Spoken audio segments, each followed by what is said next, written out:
오늘의 이야기는 이 족보로 시작합니다. 여러분, 족보로 시작한다는 것은 이 다음에 등장할 인물이 굉장히 비범한 인물이라는 그 의미가 담겨 있어요. 그래서 누구를 소개하고 있느냐면 이 기스라는 인물을 소개합니다. 여러분, 이 기스라는 인물은 누구냐면요, 이 사울의 아버지가 되는 사람이거든요. 그래서 오늘 본문의 주인공이 될 이 사울의 집안이 굉장히 유력한 집안이다, 굉장히 뼈대 있는 집안이다, 이것을 암시하고 오늘 본문이 시작이 된다는 거예요. 그런데 하물며 이 사울에게도 조건이 굉장히 좋습니다. 우리 함께 말씀 읽었지만 유력한 집안의 출신이죠. 그리고 그가 키도 크고 잘생긴 굉장한 건장한 청년이었다라고 이야기를 해요. 그런데 오늘 이 멋진 청년이 오늘 말씀에서 무엇을 하고 있나요? 오늘 좀 길게 읽은 이유가 있습니다. 스토리가 중요하기 때문인데, 이 사울이 아버지가 잃어버린 당나귀를 온 베냐민 땅을 헤집어 다니면서 막 찾고 있는 이야기가 오늘 우리 말씀 읽은 가운데 펼쳐지고 있다는 것이죠. 그런데 사울이 그 나귀를 찾습니까? 결국엔 찾게 되지만 자기 힘과 자기 노력으로 이 베냐민 땅을 샅샅이 뒤질 때 절대 찾지 못하는 상황 속에 있었다는 거예요. 그래서 사울이 지치고 포기하려고 이제 당나귀 찾는 것보다 아버지가 걱정하실 것 같으니까 우리 돌아갈까, 이 여린 마음들을 보이죠. 근데 그때 사원이 뭐라고 얘기합니까? 아직 근처에 하나님의 사람이 있는데 그분을 만나면 찾을 수 있을 것 같아요. 그래서 그렇게 우연찮게 사울은 마침내 이 사무엘을 물어 찾아가게 됩니다. 근데 가는 과정에서도 도와주던 사람들이 생겨요. 우물가의 여인들이 막 이렇게 물을 떠다가 잘생긴 청년이 나타나니까 막 서로 막 알려줍니다. 나중에 읽어보세요. 막 서로 말 건네요. 저기 있으니까, 여기 있으니까 이쪽으로 가보시고요, 저기로 가면 사무엘이 있습니다. 그래서 결국에 이 사울은 사무엘을 만나게 됩니다. 그러고 나서 이제 해프닝이 이루어지는데, 여러분, 이것이 오늘 이 사울이 당나귀를 잃어버리고 또한 그가 사무엘을 만나는 그 과정들이 이 우연처럼 보여지지만, 여러분, 이게 정말 우연이었을까요? 사실 이 사울이 도착하기 전에 사무엘은 기다리고 있었어요. 누구를 기다리고 있었냐? 하나님께서 그 전날에 보여주십니다. 내일 이맘때에 이 베냐민 땅에서 한 사람을 너에게 보내줄게. 그런데 그 사람이 누구예요? 너희가 앞으로 기름 부어서 너희가 그토록 찾던 그 왕을 내가 보내줄 거야. 하나님은 이 사울을 통해서 미리 왕을 세울 계획을 찾고 계셨죠. 그런데 여러분, 사울로 다시 돌아가 보겠습니다. 사울은 왕으로 예비하신 사람답지 않게 오늘 굉장히 또 특이한 점들이 보여요. 이 사울은 굉장히 유력한 집안의 사람이라고 했잖아요. 그렇죠? 키도 잘생기고 얼굴도 잘생기고 조건도 좋고 집안도 좋습니다. 그런데 그에게 전혀 어울리지 않는 일들을 지금 하고 있는 거죠. 계속해서 이 나귀를 찾습니다. 그런데 더 어이가 없는 것은 이 나귀를 찾는 일도 제대로 못해요. 우리 4절 말씀 보시면 그가 에브라임 산지와 살레사 땅으로 두루 다녀 보았으나 찾지 못하고 사헬림 땅으로 두루 다녀 보았으나 그곳에는 없었고 베냐민 사람 땅으로 두루 다녀 보았으나 찾지 못하니라. 여러분, 사울이 어느 지파 출신이라고 했죠? 베냐민 사람이잖아요. 베냐민 사람이고 유력한 가문의 사람인데, 이 베냐민 사람이 이 베냐민 사람의 땅을 두루두루 찾았는데 이 나귀를 찾지 못하고 있어요. 예를 들면 이겁니다. 수영록 퀴즈들 있죠? 어릴 때부터 우리 교육관 지어지기 전부터 우리 있었던 친구들, 그 친구들이 갑자기 옆에 묻는 거죠. 야, 화장실이 어딨지? 야, 정수기가 어딨지? 이거 물어보면 굉장히 이상하게 쳐다볼 거잖아요. 그렇죠? 이런 상황과 똑같다는 거예요. 어려서부터 나고 자랐던 이 베냐민 땅에서도 이 속속들이 그 땅을 다 알고 있음에도 이 도대체 이 나귀가 어디 간 거야? 이 나귀를 계속해서 찾고 있다는 거예요. 사실 이 사울은 유력한 집안이라고 했잖아요. 제가 사울이었으면 아버지가 찾아오라고 했을 때 저는 사가지고 왔을 것 같아요. 뭐 귀찮게 이걸 찾고 있니? 그러면서 나귀를 사서 줄 법도 해요. 그리고 굳이 자기가 찾으러 가지 않아도 됩니다. 함께 보면 이 사환이 함께 다니잖아요. 이 사환이 한둘이었겠습니까? 다른 사람들을 보내서 그 당나귀를 찾아도 되는 상황이죠.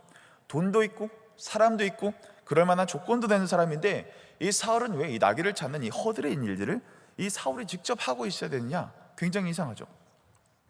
여러분, 이 성경의 말하기 방식은 그 안에 어떠한 의미를 담아내는 방식으로 이야기를 해요. 그래서 오늘 사울이 나귀를 찾는 일들을 통해 우리의 인생의 단편을 우리 가운데 보여주고 있다는 것입니다. 그것은 바로 이 없는 것을 찾아 헤매는, 우리에게 없는 것, 이 결핍을 찾아 헤매는 이런 사람들의 대표적인 모습들을 우리 가운데 보여주고 있는 거예요. 그래서 이 문제는 단순히 그 나귀를 찾는 문제가 아니라 바로 이것 없이 바로 이 없는 것을 찾는 이 결핍이라는 것이 우리 인생의 중요한 테마이자 주제라는 것을 우리에게 보여주고 있습니다. 우리 3절 말씀 같이 한번 읽어볼까요? 3절 시작. 사울의 아버지 기스가 암나기들을 잃고 그의 아들 사울에게 이르되,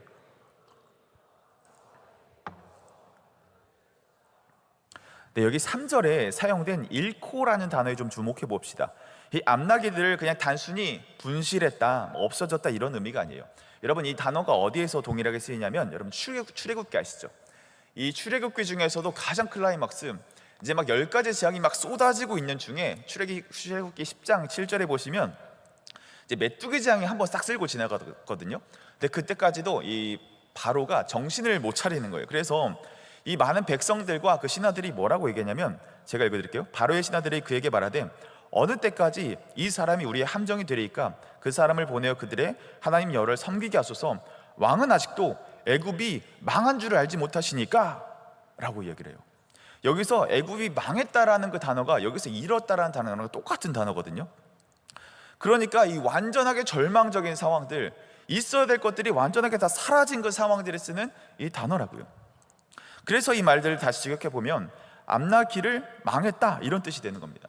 그러니까 우리의 터전에, 우리의 외양간에, 내 삶에 반드시 있어야 될 것들이 지금 망한 상태다, 완전히 잃어버린 상태다, 메뚜기 떼가 다 쓸어버리고 간 것처럼 내 삶에 마땅히 있어야 될 것들이 완전히 잃어버리고 잃고 망했고 완전히 사라져버린 그 상황들을 우리 가운데 보여주는 것이죠.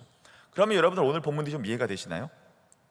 돈 있고 유력한 가문이고 이 훤칠한 사람이 왜 이 당나귀를 찾는 일에 집착하느냐? 사실은 이 그들이 집착하는 것은 이 나귀가 아닙니다. 성경이 우리에게 진짜 말하고자 하는 것은, 너네 나귀를 잃어버렸어? 나귀를 찾아야지, 이 문제가 아니라 너희가 인생의 문제를 살아가면서 이 수많은 인생의 굴곡들을 지나면서 너 인생 망할까 두렵니? 너의 인생 멸망할까 두려워? 너의 인생 파괴될까 두려워? 너의 인생 메뚜기 떼 같은 것들이 와서 너희들이 안전망을 구축하지 않으면 그거 다 쓸어버릴 것 같니? 이 근원적인 두려움에서 이 나귀를 통해 그 자신들의 두려움과 어려움들이 반영이 되었다는 것이죠. 여러분, 이 나귀를 찾는 일이 뭐라고 그랬어요? 없는 것을 찾는 거라고 했잖아요. 여러분, 이 세상에서 우리의 삶이 작동하는 방식도 이와 다르지 않습니다. 세상은 말하죠. 우리에게 없는 것을 찾아야 돼, 부족한 것을 메워야 돼. 내 부족한 학점들, 내 부족한 학벌, 내 재정들, 내 미래를 찾을 수 없으니 그거 지금 찾아야 돼. 지금 여기서 뭐 하고 있는 거야? 가서 지금 찾으라니까.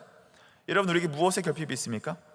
또한 내가 마땅히 보이는 것들로 채워야기도 하지만 내 정서적인 문제에서도 우리 수많은 결핍들이 있지 않으세요? 내가 마땅히 받아야 될 사랑들, 또 내가 마땅히 누려야 할 인정들, 그리고 내 친밀함들 다 찾을 수 없으니 그거 지금 찾아서 채워야 돼. 사랑받는 사람이 돼야 돼. 행복한 사람이 돼야 돼. 이 세상의 메시지는 우리에게 한결같이 그렇게 이야기하고 있다는 것입니다. 이 이야기를 계속해서 세상은 우리에게 하고 있다는 것이죠. 여러분들에게 질문해 보겠습니다. 여러분들은 어떤 나귀를 지금도 찾으러 다니시고 계신가요? 근데 여기서 비참한 것이 있습니다. 무엇이냐면, 여러분들 내가 찾고자 하는 것들이 있죠. 내가 없다고 생각해서 결국 찾고자 하는 것들이 있잖아요. 근데 그게 돈이나, 미안하지만 조건이나 내 어떤 환경의 개선으로 그게 찾아지지 않는 것들도 굉장히 많거든요. 여러분, 사울을 보십시오.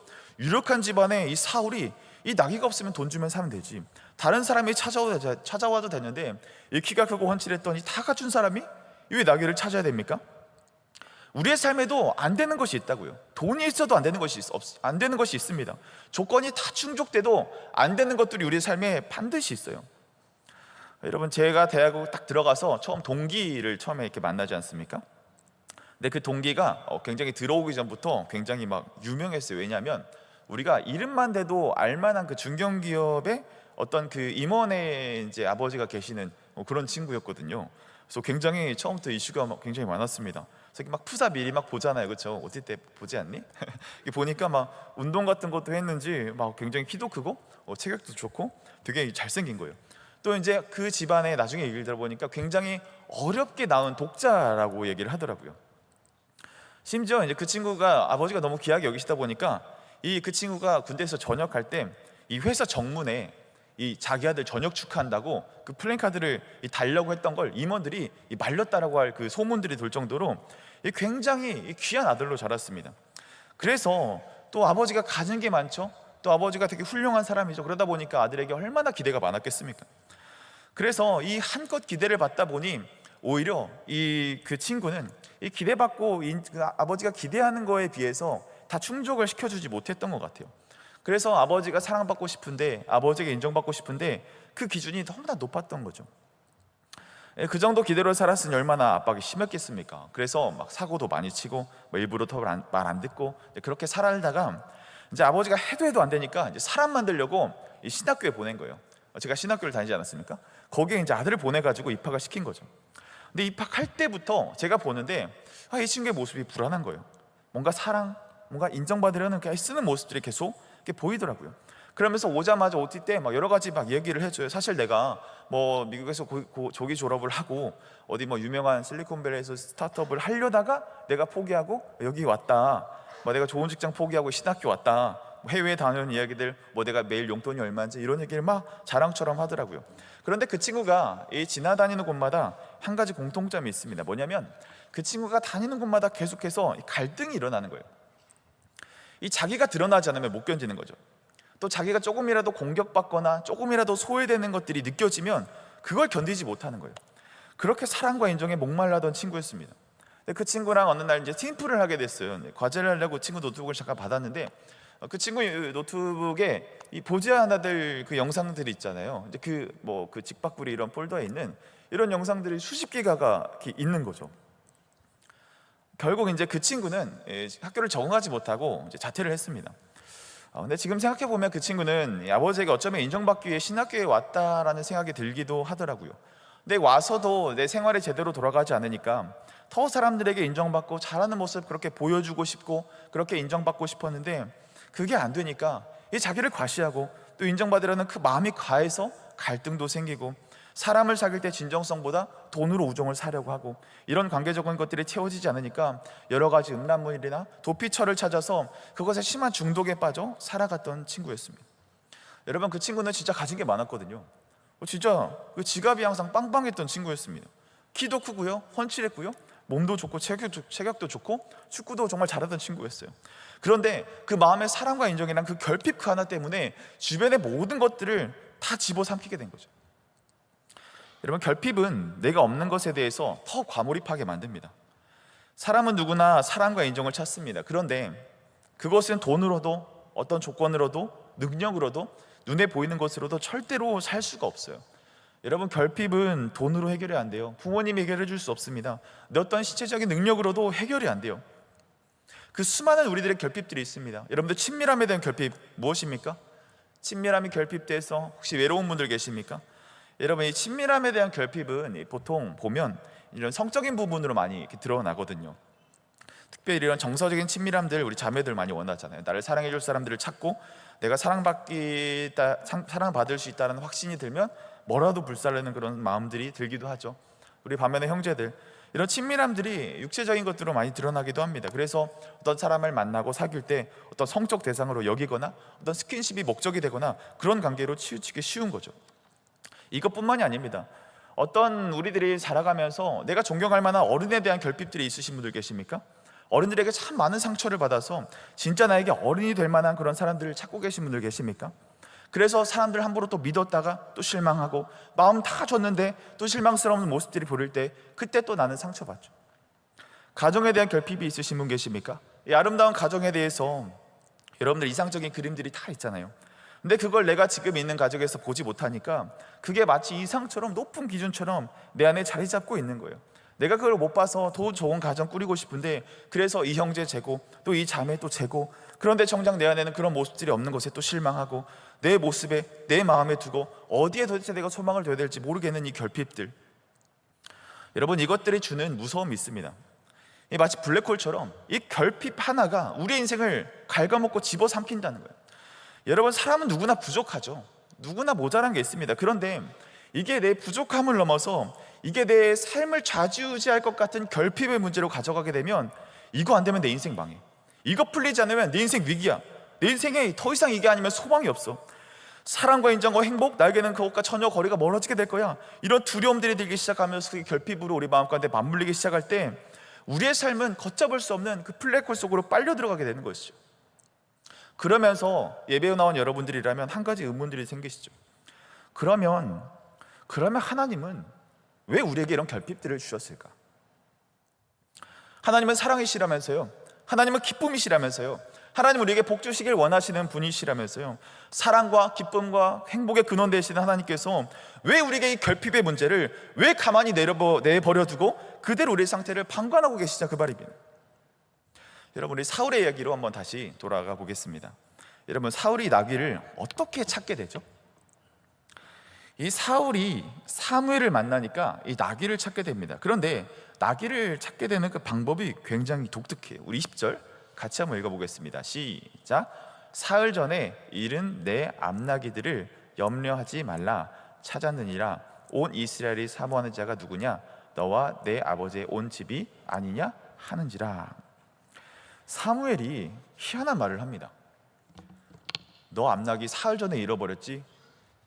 여러분 잘 생각해 보세요. 잃어버린 사람은 사울이에요. 근데 찾아준 사람은 사무엘입니다. 근데 사무엘이 어떻게 이 암나귀가 사흘 전에 잃어버렸는지 어떻게 알았을까요? 분실물 찾아본 경험 있으세요? 이 분실물이 내가 오늘 습득한 날은 내가 정확하게 알지만 이게 언제 떨어졌는지 사실 우리가 알 길이 없잖아요. 그렇죠? 근데 사무엘은 그것을 알고 있습니다. 언제 나귀가 잃어버렸는지, 심지어 그 나귀가 이 한 마리가 아니라 나귀들이었는지, 또 그가 암나귀였는지, 이것까지 사무엘이 미리 다 알고 있다고요. 여러분, 이거 뭐 같습니까? 아니, 지금 베냐민 사람이 베냐민 땅을 샅샅이 뒤졌는데도 이 나귀를 찾지 못했다니까요. 그런데 사무엘은 자기 땅이 아니었음에도 불구하고 이 나귀를 언제 잃어버렸는지 이 너무나 구체적인 정보를 잘 알고 있다는 것이죠. 여러분, 추리력이 있으신 분들은 합리적인 의심을 해보십시오. 눈치가 빠르신 분들은 아마 아실 것입니다. 언제 며칠 동안 잃어버렸는지 알 수 있는 것은 그것을 숨긴 사람과 관련이 있는 거예요. 그것을 숨긴 사람일 수 있다는 것이죠. 적어도 그것을 숨기는데 관여한 사람이라는 뜻입니다. 여러분, 이 나귀 누가 숨겼을까요? 저는 오늘 말씀을 묵상하면서 이 하나님이 나귀를 숨겼다라고 저는 확신합니다. 왜냐하면 이 나귀를 찾으려는 이 사울을 그래서 숱한 우연들을 통해서 결국 사무엘을 만나게 하시잖아요. 우리의 삶에서도 찾아지지 않는 이 결핍들이 있다라고 했죠. 우리가 느끼는 지금 이 결핍의 영역들이 있잖아요. 누구나 그 채워지지 않는 그 결핍들이 있어요. 그런데 그것을 누가 만드셨다? 그 결핍을 하나님이 만드셨다. 왜? 그 자리를 통해서 우리와 만나기 위해 하나님은 그 자리를 허용하신 거죠. 이 나귀를 찾던 사울이 사무엘을 만났던 것처럼 내 결핍 찾아 헤매던, 내 없던 것 찾아 헤매던 그런 우리가 하나님을 만나게 되는 그 통로로 이 결핍을 하나님께서 사용하신다는 것입니다. 여러분, 오늘 말씀은 사울도 무언가를 굉장히 애타게 찾았어요. 그게 암나귀죠. 그런데 사무엘도 누군가를 애타게 기다리고 찾고 있습니다. 사울이죠. 사울이 찾는 것은 고작 이 암나귀들이었습니다. 그런데 사무엘이 찾는 것은 곧 기름을 부어 이스라엘의 큰 왕으로 세울 그 원대한 계획을 가지고 있었다는 거예요. 여러분들, 이 둘의 만남이 이루어지지 않으면 사울은 나귀를 찾을 수 없고요, 사무엘도 왕을 세울 수 없습니다. 사울은 단지 나귀를 찾으러 왔지만 하나님은 그를 왕으로 부르고 계시는 거죠. 우리의 이야기를 통해 이 깨달아야 할 메시지가 있습니다. 사울에게는 단지 이 삶의 작은 문제 하나가 이 자신의 결핍처럼 보이고 이 자신이 이 나귀, 이 문제를 찾는 것이 내 문제였지만 이 과정을 통해서 하나님은 우리의 이 삶 전체를 변화시키실 이 큰 계획을 준비하고 계시다는 것입니다. 그렇다면 오늘 이 말씀을 볼 때 우리의 결핍이 새롭게 해석되죠. 나의 결핍을 무엇이라고 할 수 있겠어요? 바로 이 나의 결핍의 자리가 바로 하나님의 부르심이다. 그 부르심을 통해 내가 나귀만 찾는 자로 끝나는 인생이 아니라 나를 통해서 그 왕을 삼기를 원하시는 그 주님의 마음까지 우리가 알 수 있는 거예요. 여러분, 우리가 잘 알고 있는 이 어거스틴이라는 이 교부 신학자가 있습니다. 어거스틴이라는 이 교부 신학자 많이 들어보셨죠? 이분은 원래 굉장히 방탕한 삶을 살았던 분이었어요. 늘 술에 쪄들어 살았고요, 또 젊을 때 실수로 인해서 그에게 이 사생아도 있던 사람이었습니다. 그런 그를 위해서 어머니 모니카가 정말 마음을 다해 기도했어요. 그런데 어느 날 하나님께서 기적같이 그에게 찾아오시죠. 말씀을 펴서 읽으라, 이런 소리를 듣게 하시고 그가 말씀을 소리에 놀라서 반응해서 말씀을 펴서 읽었더니 그때 나오는 말씀이 로마서 오직 의인이 믿음으로 말미암아 살리라, 그 말씀을 읽게 되는 거죠. 그러면서 그의 인생이 완전히 뒤집어지는 인생을 살아가는 삶을 살았던 분이 바로 이 어거스틴이라는 굉장히 유명한 교부 신학자입니다. 근데 이분은 정말 인간의 바닥까지 끝까지 보았던 사람이거든요. 인생을 술로도 달래보았습니다. 인생을 여자로도 달래보았습니다. 인생의 수많은 노름과 도박으로도 달래봤습니다. 세상에 재밌다는 것들을 다 끌어모아서 그 바닥까지 경험한 사람이에요. 그런데 그 인생을 살아가면서 이 마음이 채워지지 않는 것을 그는 경험했습니다. 그래서 어거스틴이 한 말이 있어요. 이 고백록 1장 1절 서두에서 뭐라고 얘기하냐면, 주께서 우리를 주님을 위하여 창조하셨으므로 우리 마음은 주 안에서 안식하기까지 평안함이 없습니다. 그러니까 이 말을 풀어 설명하면 우리 마음엔 반드시 하나님으로만 채울 수 있는 그 마음, 그 빈 공간이 있다라는 것이죠. 이 고백을 우리에게 남기고 있습니다. 그리고 나서 덧붙이는 것은 이 내 마음의 구멍, 그것을 통해 하나님이 사실 나를 부르고 계셨다라는, 애달토록 부르고 계셨다라는 이 구멍과 채를 메우길 원하시는 그 여정이었다는 것을, 그런 분이 우리 하나님이시라는 것을 더욱 선명하게 선포하며 고백하는 삶을 그가 살아갈 수 있게 되었다는 것이죠. 우리 하나님은 이 부르심을 통해 이 낙이만 차는 자로 끝나는 인생이 아니냐는 것을 우리에게도 동일하게 보여주십니다. 사울은 단지 열심히 낙이만 찾았을 뿐이에요. 그런데 그가 사무엘과 만나자 그는 왕으로 새로운 부르심을 받게 되는 거죠. 여러분, 내가 이 결핍의 문제에 서덕이고 있을 때 그럴 때 하나님은 나에게 어떠한 계획을 가지고 계시냐? 나를 왕으로 부르고 계신다는 거예요. 그럼 어떤 왕이냐? 여러분들, 내 실패한 자리 있죠? 내 결핍 때문에 실패한 자리 있죠? 그 지점에서 왕이 되게 하신다. 그 실패한 자리에서 권위자가 되신다. 하나님이 우리를 그렇게 부르시는 방식이 그렇다는 것입니다. 여러분, 외로우신 분들 계십니까? 이 외로움 때문에, 그 외로움의 결핍 때문에 힘든 사람들 있죠? 그런 사람들이 하나님을 만나고 해결되면 어떻게 됩니까? 나와 같은 외로운 자들을 보듬을 수 있는 그 외로움의 영역에서의 권위자가 되는 거예요. 재정 때문에 돈이 없어 힘든 사람들 계십니까? 그 재정에 결핍이 있어서 어려운 사람들 있습니까? 그 사람들이 하나님을 만나고 그 문제가 해결이 되면 돈이 없는 자들을 바라볼 수 있는 그 안목들이 자연스럽게 생기게 되는 거예요. 그래서 그 사람들 사이에서 그 사람들의 왕처럼 그 사람들을 돌볼 수 있는 권위자로 하나님께서 약속하신다는 것이죠. 여러분, 여기서 부끄럽지만 중독에 빠진 분들 계십니까? 하나님을 만나서 내 눈에 중독된 자들이 보여지게 되고 그들을 내가 어떻게 이겨내야 될지, 그들 속에서 내가 권위자가 되게 하심으로, 그들 속에서 내가 왕이 되게 하심으로 그들을 건져낼 수 있는 유명한 자로 나를 그렇게 부르시고 계획하실 왕으로 예비하실 주님의 일하심을 우리가 주목해야 될 줄 믿습니다. 여러분들 쓰임받고 싶으십니까? 여러분들 그런 분들 되고 싶으세요? 그러면 우리는 이 결핍의 문제를 반드시 주님 안에서 메워야 할 줄 믿습니다. 그래서 우리 말씀의 적용인데, 여러분들, 내가 지금 나귀를 찾는 것 같은 사람들 있으시죠? 그 사람들이 지금 해야 될 일은 바로 이 여러분들의 영적인 권위자를 만나는 일입니다. 이 사울이 나귀를 찾는 여정은 이 사무엘을 만나야 비로소 끝이 나거든요. 누구를 만나야 끝이 났다고요? 사무엘을 만나야 끝이 납니다. 이 영적인 권위자를 만나게 하심을 통해서 문제가 풀리게 하시는 거죠. 여러분들에게 있는 영적인 권위자가 누굽니까? 여러분들을 사랑하는 우리 사랑장들, 우리 목자들, 또 우리 집에 있는 우리 믿음의 부모님들, 우리 또 임팩트 하면서 함께하는 팀장들, 또 이런 임원들, 또 수많은 여러분들을 보듬고 살폈던 이 우리 선생님들, 교사들, 그리고 목회자들, 수많은 영적인 우리 교회 어른들, 이분들이 여러분들의 영적인 권위자십니다. 그래서 공동체를 통해서 여러분들의 영혼을 돌보아줄 그 모든 사람들을 말하는 거예요. 그럼 하나님은 그들을 통해서 여러분들에게 어떻게 역사하시는가? 이 여러분들에게 주어진 영적인 권위자들은 여러분들보다 먼저 준비된 사람들입니다. 오늘 본문에서 엿보는 그들의 모습을 보십시오. 그들은 이미 사울을 위해 이 모든 것을 준비하고 계십니다. 우리 6절 말씀 보시면 이 사환이 붙여지게 되잖아요. 근데 그 사환이 어디서 소식을 들어오죠. 이 성읍에 하나님의 사람이 있는데 존경받은 사람이라, 이 사울도 듣지 못한 소식을 사환이 들어왔다고요.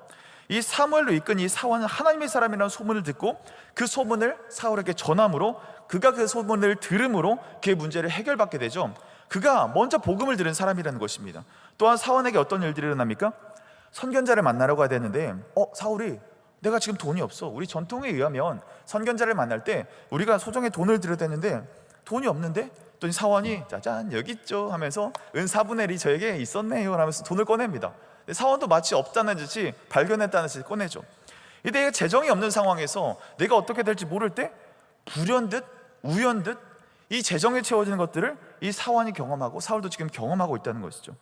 그리고 사울이 찾아간 공동체에는 이미 몇 명이 있냐면 22절에 보시면 그가 상속 중에 앉혀야 했는데 객실은 30명가량 있더라. 이미 사울처럼 떠돌다가 돌아다니는 사람들 30명이 이미 그 자리에 앉아 있는 거예요.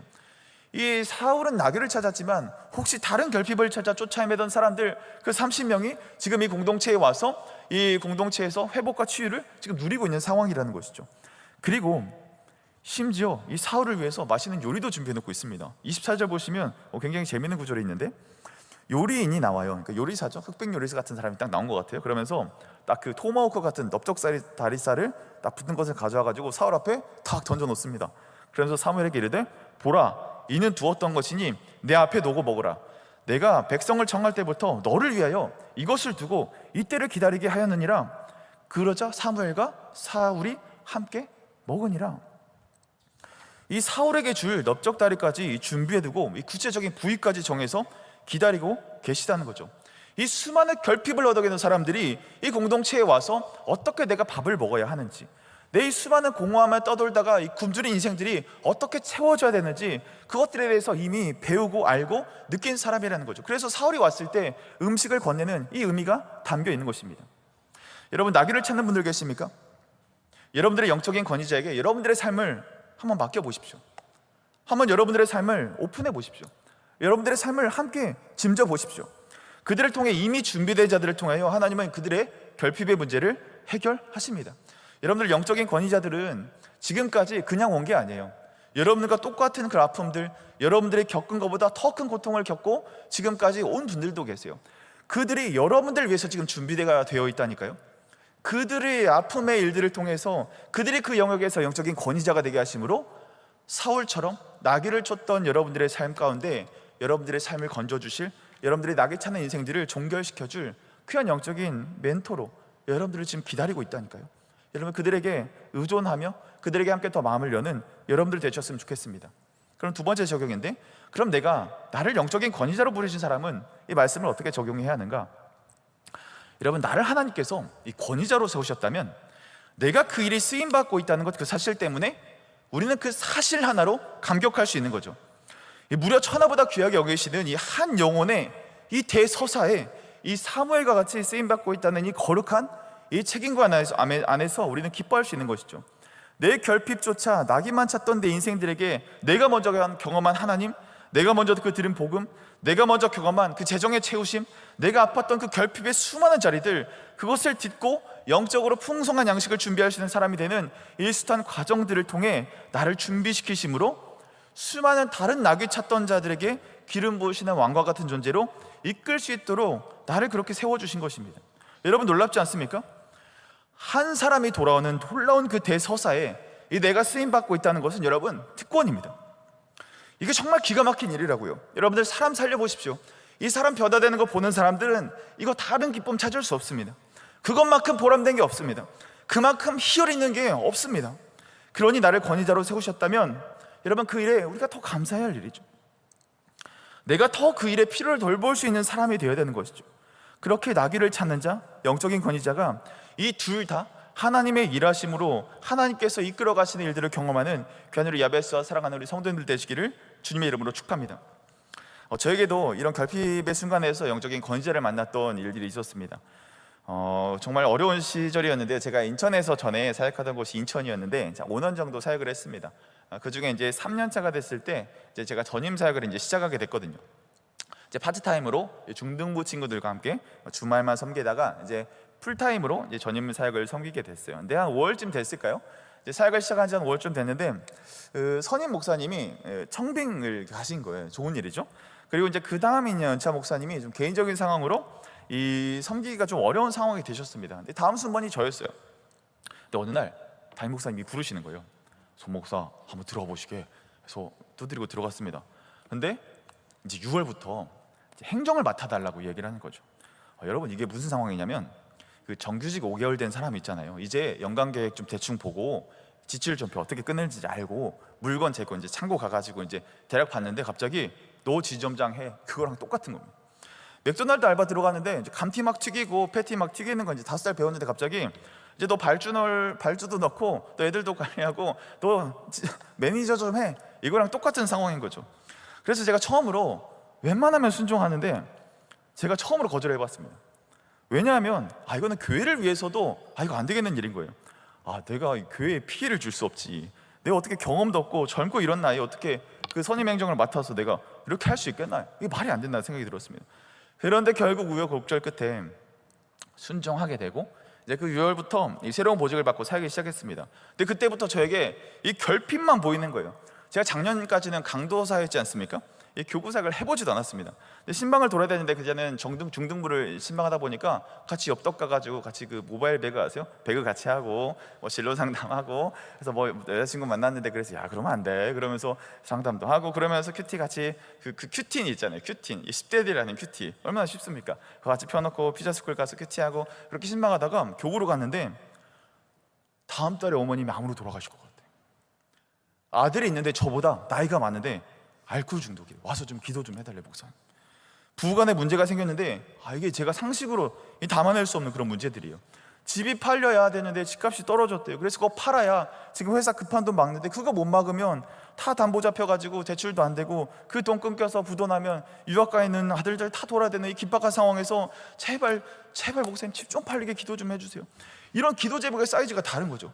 어느 날 새벽에 전화가 옵니다. 갑자기 어머님이 노안으로 돌아가셨다는 거예요. 그래서 가가지고 돌아가시는 권사님 이렇게 누워 계시는 거 119 전화해가지고 구급차 불러주고 나중에 사망신고서 작성하는 거 도와드리고 그거를 해야 되는데 이 작년에 강도 사던 사람이 어떻게 이거를 지금 다 맡아서 하겠습니까? 행정력에도 결핍이 있는 거죠. 이 위원회를 맡아서 장로님들과 사역을 하다 보면 이 차곡히 해나가야 되는데 장로님들은 이미 사회생활에 베테랑이신 분들입니다. 전문 경연인이시죠, 사장님이시죠, 학과장이시고 또 그런 분들이 이제 30 넘은 제가 같이 이제 일을 하고 교회를 도모해야 되는데 이게 대화가 되겠습니까? 그 어떤 그 길의 규모가 어떻게 그걸 다 따라갈 수 있겠습니까? 얼마나 어설프셨겠습니까? 교역자들과 소통하는 문제들도 그래요. 너무나 교회를 사랑하는 마음 때문에 너무나 입장이 첨예질 때가 있거든요. 그때 그것을 중간에서 조율하고 소통하고 그 실수 없이 잘 해야 되는 일들 속에서 얼마나 위태하고 긴장 속에서 어떻게 이것들을 하나로 묶고 갈까 그 싸매는 마음이 있는 거죠. 그때 마침 또 하민이가 태어납니다. 저도 아이를 안 키워봤잖아요. 아내를 처음 낳아봐가지고 이게 기저귀 똥 싸는데 어떻게 되는지 모르겠는 거예요. 유튜브 찾아가지고 어떻게 갈고 목욕 어떻게 하는지 막 보고 도와주나 이모한테 막 배우고 그러면서 집에 못 들어가죠. 애는 태어났죠. 교회에서는 찾죠. 일은 해결이 안 되죠. 이 속에서 수많은 결핍과 내가 뭔가 지금 내가 뭐 하고 있는 거야? 지금 내가 여기서 피해만 주는 게 아닌가? 제 안에 수많은 결핍들이 있었던 거죠. 근데 그때 저를 도와줬던 분이 계십니다. 누구냐면 아까 개인적인 사이로 사역을 못 하시는 분이 계셨다고 했잖아요.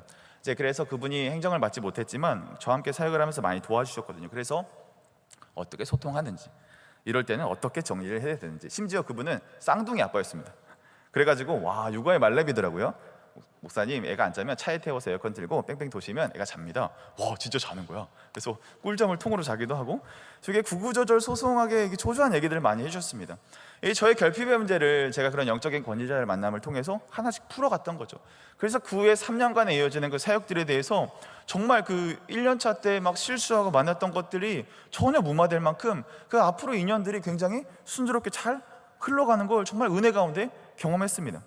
그래서 청년 사역도 같이 했거든요. 제가 이제 대학부, 그 목사님이 이제 시니어부 맡아가지고 청년 사역을 하면서 쭉 제가 배웠습니다. 그러면서 청년 사역을 이렇게 하는 거구나, 이렇게 하는 거구나, 그렇게 배웠어요. 그런데 잘 마무리하고 제가 순호교회로 왔지 않습니까? 제가 야베에서 와서 깜짝 놀랐던 게 있어요. 쓰고 있는 소그룹 교재가 똑같은 거예요. 그 청년 공동체 바로 세우기. 그리고 그 목사님이 사역을 하실 때도 보니까 여름 수련을 다녀와서 9월 첫 주부터 새로운 임원이 시작되더라고요. 원래 서울이나 수도권에서는 11월, 12월에 딱 임기가 마치고 딱 1년제로 딱 돌리거든요. 근데 9월에 임기가 시작되는 거죠. 어디서 많이 본 거 아닙니까? 알고 보니까 그 목사님이 야베스 공동기였어요. 야베스 출신 목사님이었습니다. 그리고 심지어 수원교회에서도 사역을 잠깐 하셨던 목사님이셨던 거예요. 저는 몰랐죠, 그때는. 근데 그때 목사님이 보여주셨던 것들, 이럴 때 어떻게 기도로 돌파해야 되는지, 이럴 때 어떻게 소통해야 되는지, 청년들과 어떻게 함께 어울려서 사역해야 되는지, 어떤 메시지를 어떤 적실하게 전해야 되는지, 그것들을 저는 3년 동안 모르고 배워왔던 거예요. 배워왔다가 여기 딱 오니까 뭐야, 내가 배웠던 게 지금 이거 야베스잖아. 저는 그때 충격을 먹었습니다. 이때 제가 깨달은 교훈이 무엇이냐면 저에게 결핍이 있었죠. 이 결핍의 자리가 있을 때 제 안에 이 영적인 권위자를 만남을 통해서 하나님께서 그 어려움의 결핍의 시기를 통과하게 하신다. 그러고 나서 이 결핍을 통해 저를 이곳에 부르신 거죠. 저를 야베스에 부르신 거예요. 여러분들, 이게 제 7년짜리 이야기입니다. 이 7년의 대소사에서 내 수많은 결핍 속에서 결국 하나님이 부르시는 것은 이 야베스로 인도하시기 위한 하나님의 놀라운 계획이었다는 것을 저는 지금 이제 이해하게 된 거죠. 그래서 사실 저에게도 여러분 아직도 여전히 결핍이 있습니다. 여러분들도 결핍이 있으시죠? 그런데 저는 이 결핍이 더 이상 이제 두렵지 않아요. 저는 신뢰합니다. 왜냐하면 이 제 안에 있는 이 결핍을 통해서 하나님은 또 다른 사명의 자리로, 또 다른 자리로 계속해서 부르고 계시다는 것을 저는 믿거든요. 제가 이 야베스의 교역자로 했잖아요. 이게 증거 아니겠습니까? 여러분들 결핍이 있으십니까? 여러분들의 그 결핍들 영적인 권위자들과 함께 하십시오. 말이 어렵죠? 쉽게 말하면 교회에 잘 붙어 있으라는 얘기야. 말에 함께 하지 못해도 괜찮습니다. 떨어져서 예배드려도 괜찮아요. 예배에 붙어 있고 교회에 붙어 있으십시오. 그러면요 여러분 나중에 다 해석이 됩니다. 다 풀립니다. 다 그렇게 하신 이유가 있습니다. 사울을 보십시오. 이 나귀를 찾으면서 어떤 생각을 했을까요? 내가 지금 베냐민 지파 유지인데 내가 이것도 지금 못 찾고 있고, 야 진짜 나 지금 무용한 인생 아니야? 나 밥만 먹는 똥만 만드는 쓰레기 아니야? 이런 생각했을 거 아닙니까? 그런데 거기서 만난 건 나귀뿐만 아니라 고작 나귀만 바라보던 그 사울을 향해 원대한 꿈을 꾸고 계시는 하나님의 일하심을 그 이스라엘 왕으로 쓰시는 이 대서사가 거기서부터 시작이 된다는 것이죠. 여러분, 이 모든 이야기가 우리들의 결핍으로부터 시작된다는 것을 우리가 새롭게 보시기를 소망합니다. 그럼에도 여러분들 내 결핍의 문제 가운데 여전히 이 영적인 권위자가 나타나지 않다고 생각하는 분들 계십니까? 하나님이 우리의 결핍의 문제 가운데 여전히 나를 그냥 내버려 두신다는 생각이 드시는 분들 계세요. 여러분, 우리의 참된 영적인 권위자가 누굽니까? 바로 우리 예수 그리스도시죠. 여러분, 우리 예수님은 우리가 태어나기도 전에 이미 오셨습니다. 2000년 전에 이 육신의 몸을 입고 오셔서 우리와 똑같은 결핍을 다 겪으시고 심지어 죽으셨다고요. 그러나 그 죽음에서 살아나셔서 우리에게 믿는 자들의 첫 열매가 되심으로, 생명이 되심으로 수많은 결핍과 인생이 주는 문제를 극복한 내가 있다. 그 결핍의 문제를 찾을 수 없는 자들에게 내가 살아나심으로, 내가 부활하심으로 너희들에게 살아있는 소망이 되어줄게. 그 선언이 바로 예수 그리스도가 이 땅에서 오신 그 사역, 일하심, 구원의 일들, 제자를 키우시고 결국 부활하셔서 승천하셔서 다시 오시겠다라는 그 약속의 말씀이 바로 우리에게 복음으로 들려질 수 있는 것이죠. 여러분들, 여전히 내가 어디로 나아갈지 모르는 분들 계십니까? 그런 주님 여러분들에게 말씀하여 주십니다. 우리 요한복음 우리 14장 6절 함께 읽겠습니다. 시작. 예수께서 이르시되 내가 곧 길이요 진리요 생명이니. 아멘. 나귀를 찾는 자들 있습니까? 그분은 하나님께서 여러분들에게 이야기하십니다. 내가 곧 길이다, 내가 곧 진리다. 나로 말미암지 않고는 인생의 모든 문제를 결단코 관통할 수 없어. 그래야 나를 통과해야 창조주 되신 이 하나님, 내 인생을 계획하시고 조성하신 그 하나님의 원뜻을, 그분을 통과해서만 우리가 알 수 있다는 거야. 우리의 결핍의 문제, 우리의 텅 빈 가슴, 내 구멍난 마음들 있으십니까? 여러분, 이거 주님께로만 나갈 때 우리에게 참된 생명이 있을 줄 믿습니다. 이를 위해 2000년 전에 힘이 우리 가운데 오셨어요. 힘이 오셨습니다. 그 오신 분을 믿기만 하면 돼요. 이 세상이 지어지기 전부터 여러분들을 조성하시고 계획하셔서 그 기쁘신 뜻에 지금 현재 여러분들을 보내신 그 이유, 그리고 내가 이 삶을 살아가면서 내가 겪는 이 결핍의 문제들 있죠. 그 결핍을 통해서 나를 그 영역에서 권위자가 되게 하심으로 사람 살리고 사람 세우는 자로 부르시는 하나님의 이 원대한 계획, 그 원대한 계획 가운데 내가 있다는 것을 여러분들 결코 잊지 마시기를 소망합니다. 오늘 말씀을 마무리하겠습니다. 여러분들 나귀를 찾고 계십니까? 이제 그만 찾아도 됩니다. 그거 해결하라고 예수님이 우리 가운데 오셨습니다. 그런데 예수님이 보이지 않는 사람들을 위해서 이미 결핍의 문제를 통과한 이 살아가는 수많은 우리 동역자들, 우리 영적인 권위자들, 우리의 삶에, 우리의 공동체에 여러분들을 통해 여러분들을 위해서 다 보내주시고 허락해 주신 거예요. 그들과 이 문제를 함께 짐지며 싸워가십시오. 그들과 함께 이 문제를 씨름하며 싸워가십시오. 내 인생의 길과 빛과 진리가 무엇인지, 그 예수 그리스도 안에서 참된 생명이 무엇인지 그 길들을 함께 찾아가는 저와 여러분들 다 되시기를 주님의 이름으로 소망합니다. 우리 이런 마음의 결단을 담아 함께 일어나 우리 찬양하고 결단하도록 하겠습니다.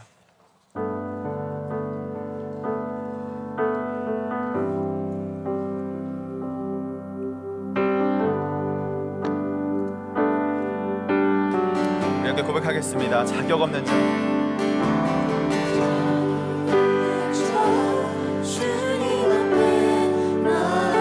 예수 십자가 보혈 앞에 엎드립니다. 사랑한다는 고백조차 부끄럽습니다. 그런 제가 주를 찬양합니다. 한 번 더 고백할까요? 자격 없는 자. 자격 없는 자 주님 앞에 나아갑니다. 예수 십자가 보혈 앞에 엎드립니다. 사랑한다는 고백조차 부끄럽습니다. 그런 제가 주를 찬양합니다. 사랑합니다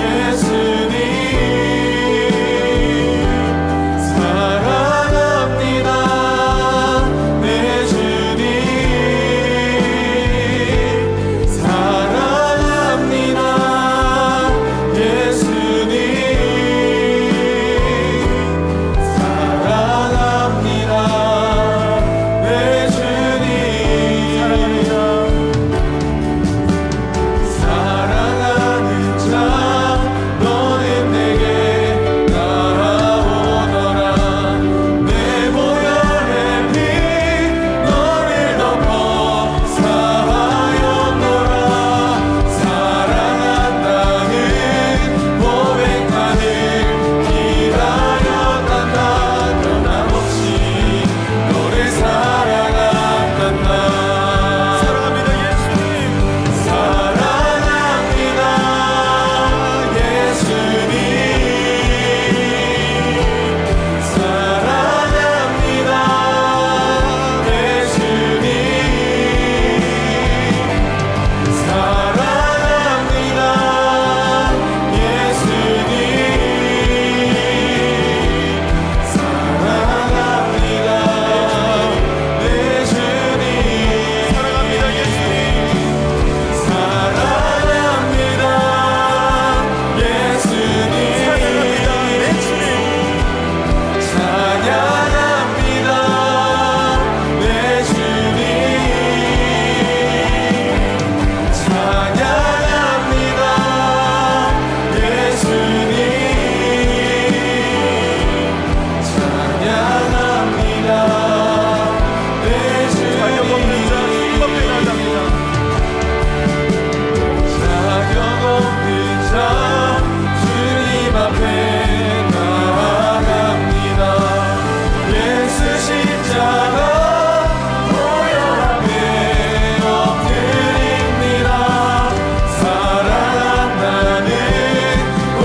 결핍 속에서 우리가 주님을 찾게 달라고 함께 기도하십시다. 사랑하는 여러분, 우리의 삶에는 누구나 결핍이 있습니다. 채워지지 않는 공허함, 반복되는 실패, 우리의 숱한 이 외로움들, 인정받고 싶은 마음, 사랑받고 싶은 마음, 그런데 그 결핍을 통해 주님이 나를 부르고 계시다는 것을 여러분들이 인정하셔야 해요. 사울은 나귀를 찾다가 사무엘을 만난던 것처럼 우리도 내 잃어버린 것들을 찾다가 하나님을 만나야 할 줄 믿습니다. 우리의 결핍이 부르심의 자리라는 것을 이 시간 신뢰하며 기도하십시다. 사랑하는 주님, 결핍을 외면하거나 부끄러워하지 않게 하여 주시옵소서. 결핍 속에서 사랑하는 주님 찾게 하여 주시옵소서. 없는 것을 붙들기보다 나를 부르시는 주님의 손길을 붙들게 하여 주시옵소서. 우리 주여 한번 부르시고 기도하겠습니다. 주여! 주님, 우리의 삶에 결핍이 있습니다. 내 삶에 채워지지 않는 공허함이 있습니다. 주님, 이 시간 내가 반복해서 내 인생을 기대하지 못하고 내 인생을 걸지 못하고 내 인생 가운데 좋은 것들 보지 못하여 내 삶에 수많은 실패들이 있습니다. 내 삶이 외롭습니다. 신난 마음을 지대하는 눈물로 적셨던 수많은 외로움의 시간들이 있습니다. 주님, 내 마음이 그렇게 외로웠습니다. 주님, 네가 인정받고 싶었습니다. 부모님에게 인정받고 싶고 친구들에게 인정받고 싶고 내 사랑하는 사람들에게 인정받고 싶은 마음들이 있었습니다. 주님, 그런데 그것들이 채워지지 않아요. 그것들이 내 마음속에서 채워지지 않습니다. 하나님, 요즘 나는 나귀를 찾으며 잊지도 않은 것 찾으며 살아갔던 이 공허한 내 인생을 주님 어떻게 바라보고 살아가겠습니까? 나도 내 잃어버린 것을 찾다가 내 인생 가운데 무엇을 찾아야 할지, 내 인생 가운데 무엇을 붙잡아야 될지 하나님 그것도 바라고 살아가는 그런 불행한 인생 가운데 있는 나를 주님 이 시간 말씀을 통해 깨닫게 하시니 감사드립니다. 이 결핍이, 내가 겪었던 결핍이 하나님 부르시는 그 자리라는 것들을 주님 다시금 깨닫게 하여 주시옵소서. 결핍을 외면하거나 더 이상 부끄러워하지 않겠습니다. 내 문제를 가지고 주님 앞에 다가가겠습니다. 내 결핍의 문제를 주님 앞에 가져가겠습니다. 주님, 내 상한 심령, 내 상한 마음들, 내 어쩔 수 없는 이 마음들 주님 앞에 다 내어놓겠습니다. 주님을 만나겠습니다. 주님, 나를 만나주시옵소서. 주님, 나를 만나주시옵소서. 나에게 허락하신 이 순간 영적인 거짓자들을 통하여 하나님을 만나기에 원하 무작고 만난 이 공동체 허락하셨사오니 주여, 제 인생을 통하여 내 결핍의 문제가 주님 앞에서 해결되는 줄 주옵소서. 그리할 때 주님, 내 인생이 새롭게 쓰여질 것을 기대합니다. 세워지지 않는 공허한 문제 때문에, 세워지지 않는 실패 때문에, 내 외로움 때문에, 내 중독 때문에, 내 은밀하게 짓던 죄들 때문에 하나님 인정받고 사랑받고 가정을 꿈꾸고 행복한 꿈을 꿈꿨던 하나님의 로망과 같은 일들, 내 이상과 같은 일들 내 손에 잡히잖아. 곤고함에 허덕일 때 주님 오셔서 그 자리가, 그 공허함의 자리가 하나님 만난 자리가 될 수 있도록 주님 내 마음을 만져주시옵소서. 내 결핍을 보게 하여 주시옵소서. 내 결핍을 인정하게 하여 주시옵소서. 내 완악하고 연약함 속에 숨겨져서 내 결핍들 다 드러나게 하여 주시옵소서. 다 고발되게 하여 주시옵소서. 그리하여 우리의 길 되시고 우리의 빛 되시고 우리의 진리 되신 주님 앞으로 나가시는 우리 될 수 있도록 주님 도와 주시옵소서.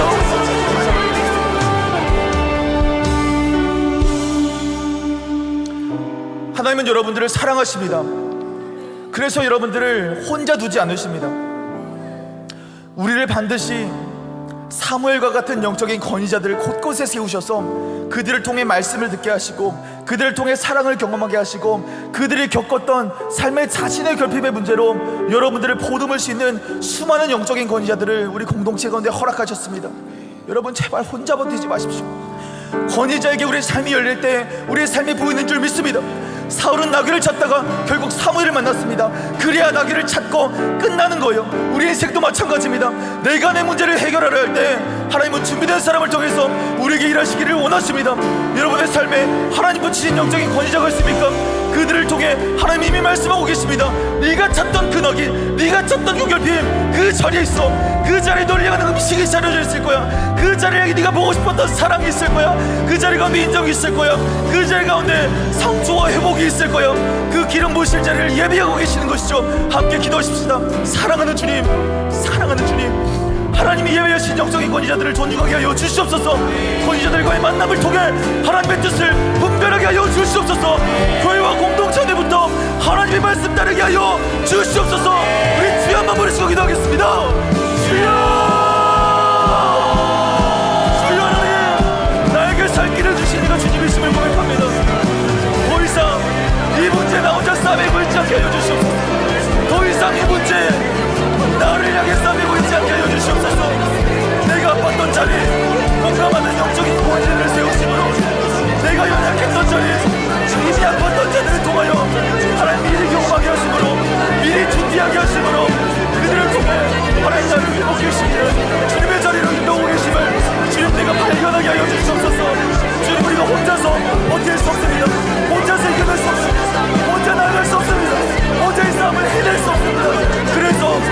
나를 사랑하셔서 이 공동체를 보내주시고 우리 사랑하는 가족들을 보내주시고 사랑하는 권위자들을 세우셔서 그들을 통하여 하나님의 그 신들이 무엇인지를 알게 하신 하나님의 뜻과 인도하심과 소망 가운데로 하나님이 앞으로 나가는 자를 위하여 주시옵소서. 그래야 내가 서로를 살리고 서로를 세워자는 수 있도록 주님 도와주십시오. 오늘의 구역적인 문제를 통하여 하나님 나의 상처와 문제를 해결하시고 그들을 공동체에 만들어야 수 없소서. 나를 영적인 권자로 세우셨습니까?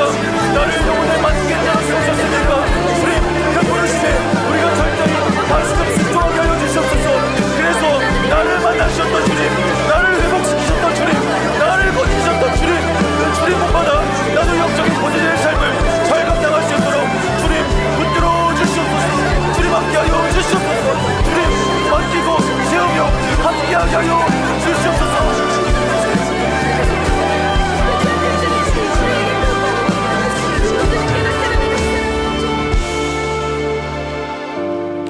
이 시간 결핍을 넘어 사람을 살리는 자로 내가 서길 원한다고 함께 기도하십시다. 여러분, 사울은 나귀 한 마리를 찾으러 갔지만 하나님은 그를 왕으로 부르셨습니다. 우리의 결핍은 절망이 아니라 그 넘어진 영역에서 하나님 우리를 왕으로 권위자로 세우십니다. 외로움을 이겨낸 자는 외로운 자를 위로하는 자가 되게 하시고 중독을 이긴 자는 중독을 회복시키시는 회복자가 되실 것입니다. 결핍의 자리는 곧 나를 향한 사명, 하나님 나를 세우시는 이 권위의 자리가 될 줄 믿습니다. 여러분 쓰임받길 원하십니까?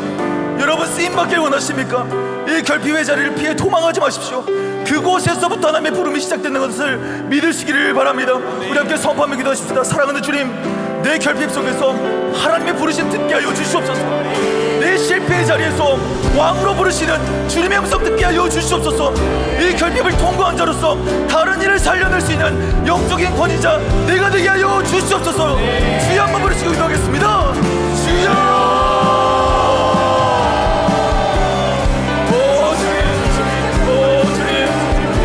새로운 정체성이 쓰여지게 하여 주시옵소서. 나를 향한 하나님의 원대하신 꿈을 보게 하여 주시옵소서.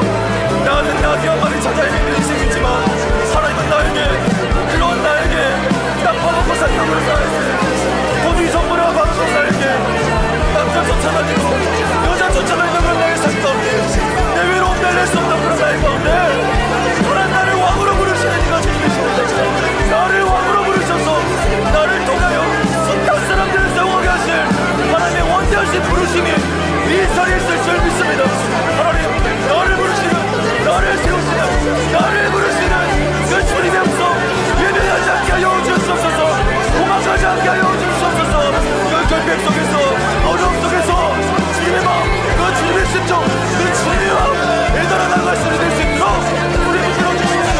실패의 자리가 왕으로 부르시는, 왕으로 나를 불러주시는 이 주님의 음성 듣게 하여 주시옵소서.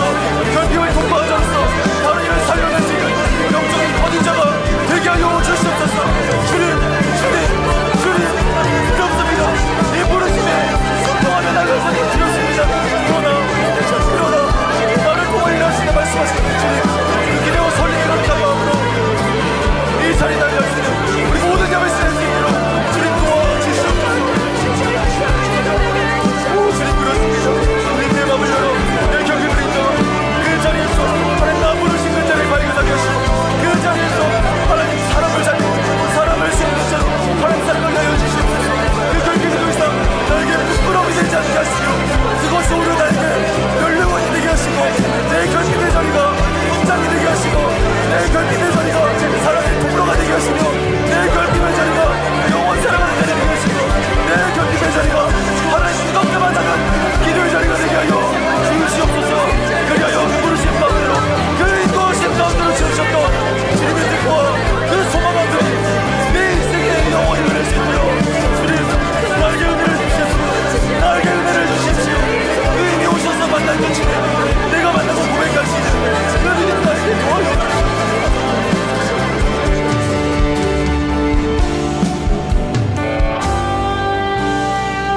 사랑하는 주님, 오늘 우리는 결핍 속에서 길 잃은 자처럼 서 있었음을 발견하였습니다. 하지만 그 결핍은 우연이 아니라 하나님이 우리를 부르시는 자림을 보게 하시니 감사드립니다. 채워지지 않는 공허, 반복되는 실패, 이 외로움과 목마름이 결코 더 이상 우리에게 수치가 아니라 하나님의 손길로 인도되는 길목임을 깨닫게 하여 주시옵소서. 이제는 결핍을 부끄러워하거나 외면하지 않겠습니다. 오히려 이 결핍을 통해 하나님의 음성을 듣고 그 부르심에 응답하는 믿음의 결단을 하게 하여 주시옵소서. 나귀를 찾다가 사무엘을 만났던 사울처럼 우리도 결핍을 지나며 주님 만나게 하여 주시옵소서. 사랑하는 동역자들 만나게 하여 주시옵소서. 결핍 속에 숨겨진 부르심을 발견하게 하여 주시옵소서. 결핍이 곧 하나님의 예비하심이라는 것을 믿게 하여 주시옵소서. 주님, 오늘 우리 각 사람의 삶에 이 사무엘과 같은 준비된 영적 권위자들을 붙여주신 줄 믿습니다. 더 이상 내가 혼자 버티지 않게 하여 주시옵소서. 하나님 세우신 사람들을 통해 하나님의 뜻을 분별하며 힘얻어 지지받고 응원받으며 나가시는 우리 아름다운 신앙생활 될 수 있도록 도와주시옵소서. 사람을 통해 일하심을 느끼게 하시고 공동체를 통해 견고하게 하심을 보게 하여 주시옵소서. 주님, 영적인 권위자를 존귀하게 여기게 하여 주시옵소서. 공동체 안에서 하나님의 인도하심을 서로 신뢰하게 하여 주시옵소서. 혼자가 아닌 함께 걷는 참된 제자로 서게 하여 주시옵소서.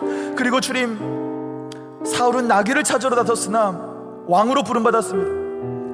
우리도 그처럼 작고 초라해 보이는 이 나의 삶의 결핍의 자리에서 사람 살리는 자, 왕으로 부르시는 주님의 손길 붙잡게 하여 주시옵소서. 결핍을 넘어 사명을 붙들게 하여 주시옵소서. 넘어진 자를 딛고 다른 이들을 일으키는 자 되게 하여 주시옵소서. 영적인 권위를 가진 사람으로 이 땅을 살아가게 하여 주시옵소서. 이 모든 여정이 나를 끝까지 찾으시는 주님 때문에 넉넉히 이루어질 줄 믿습니다. 결국에 채우시고 발견케 하시는 그 주님의 이름을 찬양하며 살아계신 예수 이름 받들어 기도드립니다. 아멘. 지금은 우리 주 예수 그리스도의 은혜와 하나님의 사랑하심과 나의 결핍의 자리를 통하여 사명으로 이끄시는 성령님의 감동 역사 교통하심이 야베스 공동체와 온 성도들 머리 위에 이제로부터 영원토록 함께할지어다. 아멘.